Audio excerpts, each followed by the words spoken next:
Sardar Singh convent college की online कक्षाओं में कक्षा 11 के छात्रों का एक बार फिर से स्वागत है।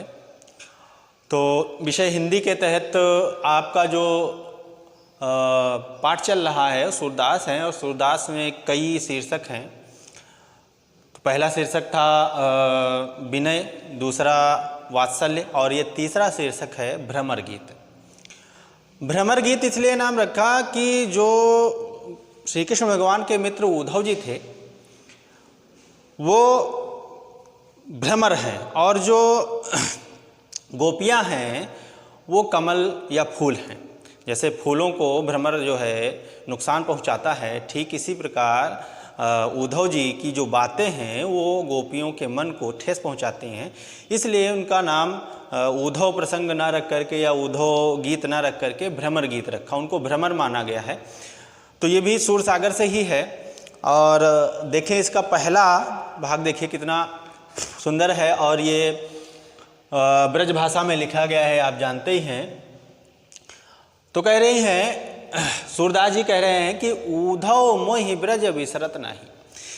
आप ये जानते हैं अच्छी तरीके से कि हम जहाँ जन्म लेते हैं या अपना बचपन जहाँ बिताते हैं वो स्थान हमारे लिए बहुत प्रिय होता है। किसी भी बच्चे को भले ही माता पिता को छोड़कर कहीं दूसरी जगह आप डाल दीजिए, उसकी मौसी के यहाँ रह रहा हो या दीदी के यहाँ रह रहा हो, अगर वो बचपन से वहाँ रह रहा है तो जितना आनंद उसको उस स्थान पर आएगा उतना आनंद उसको किसी भी दशा में किसी अन्य स्थान पर नहीं आएगा।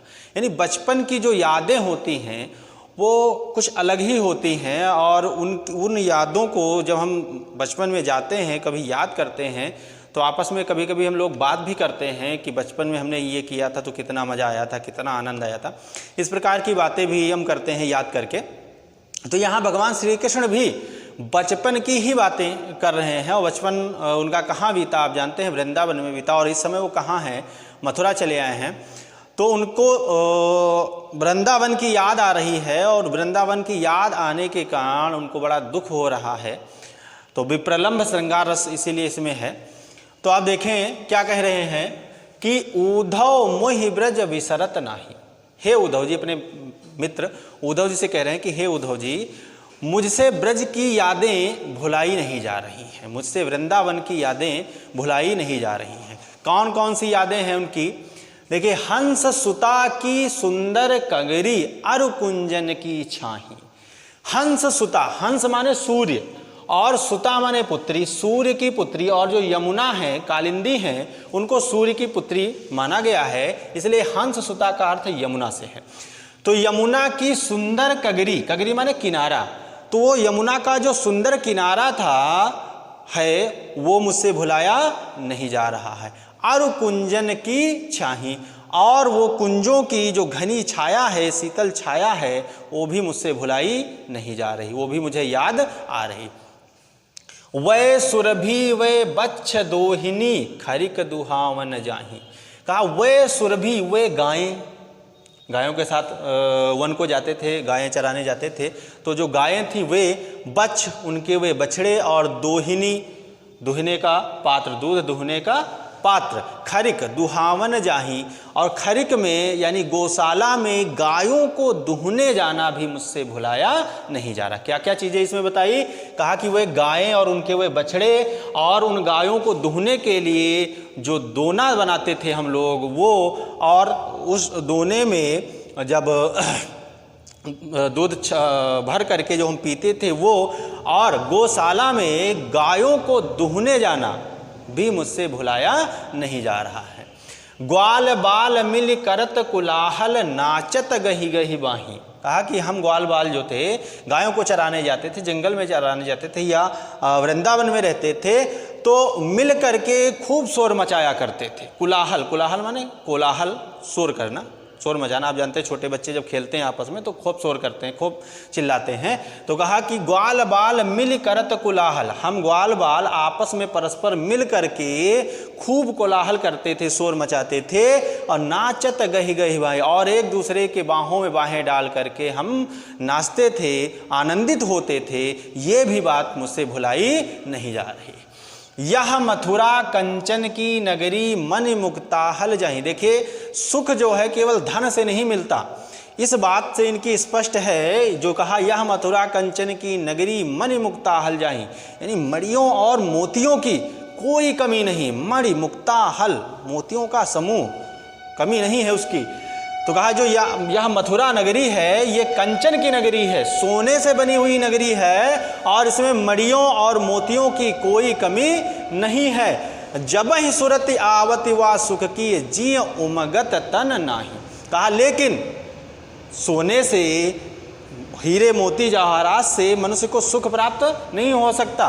तो इसीलिए आगे कह रहे हैं कि जब ही सुरति, सुरति माने याद, आवति व सुख की, उस सुख की, उस वृंदावन में जो मैंने क्रीड़ाएं की, जो मैंने खेल खेले, तो उन सब बातों को जब मैं याद करता हूँ तो उसमें जो मुझे सुख प्राप्त होता था, आनंद मिलता था, प्रसन्नता मिलती थी, तो उसको जैसे ही वो हमारे जहन में आती, जैसे ही हमारी दिमाग में आती, याद आती उसकी, तो जी उमगत, तो हमारा हृदय जो है उमग पड़ता है और तन नहीं, और मैं शुद्ध बुद्ध खो बैठता हूँ। तन नहीं होना ये ऐसी स्थिति होती है जब हम किसी चीज़ को याद कर रहे होते हैं तो अपने शरीर को भूल जाते हैं कि हम बैठे कहाँ हैं। तो कहा कि जब उसकी याद आती, उस सुख की याद आती है तो हमारा हृदय मचल उठता है और मैं अपनी शुद्ध बुद्ध खो बैठता हूँ। तन नाही का मतलब मैं अपनी शुद्ध बुद्ध खो बैठता हूँ। अनगन भांति करी बहु लीला जसुदानंद निभाए। और वृंदावन में रहते हुए मैंने अनगन भांति, अनगन कोई गिनती नहीं है, भांति करी बहु लीला, बहुत लीलाएं की, बहुत क्रीड़ाएं की, और बहुत सारी उसके कारण से बहुत सारी शिकायतें आती थी माता यशोदा के पास, तो उन शिकायतों का वो निस्तारण भी कर देती थी। तो वही आगे कहा कि जसुदानंद निभाए, उन क्रीड़ाओं को देखते हुए जो माता यशोदा हैं और जो नंद बाबा हैं उसको निवाहा का मतलब है उसका निस्तारण भी किया। सूरदास प्रभु रहे मौन होए यह कही कही पछताहि। सूरदास जी के प्रभु अर्थात श्री कृष्ण भगवान इतना कहते हुए चुप हो गए और बार बार यही सब बातें कह करके पछताने लगे कि आखिर मैं उस सुख को छोड़कर इस मथुरा नगरी में क्यों चला आया। तो इसमें ब्रज भाषा का प्रयोग है, श्रृंगार रस है, अलंकार अगर आप देखें तो अलंकार सिर्फ यहाँ अनुप्रास ही आ रहा है। तो ब्रज भाषा, अनुप्रास, अलंकार, छंद आप जानते ही हैं, इनका पूरे छंद जो है गेय पद में लिखे हैं। तो रस छंद अलंकार जरूर आप लिख लें। तो रस जो है विप्रलंब श्रृंगार है, क्योंकि वियोगी हैं अपने स्थान से, इसलिए विप्रलंब श्रृंगार है। और ब्रज भाषा है, अनुप्रास अलंकार है, माधुर्य गुण है, लक्षणा शब्द शक्ति है। तो इन चीज़ों को भी आप नोट कर लें और लिख लें, क्योंकि काव्य सौंदर्य में 1 नंबर का नीचे आता है, वहाँ पर आपको लिखना होता है। तो आज के लिए इतना ही, धन्यवाद।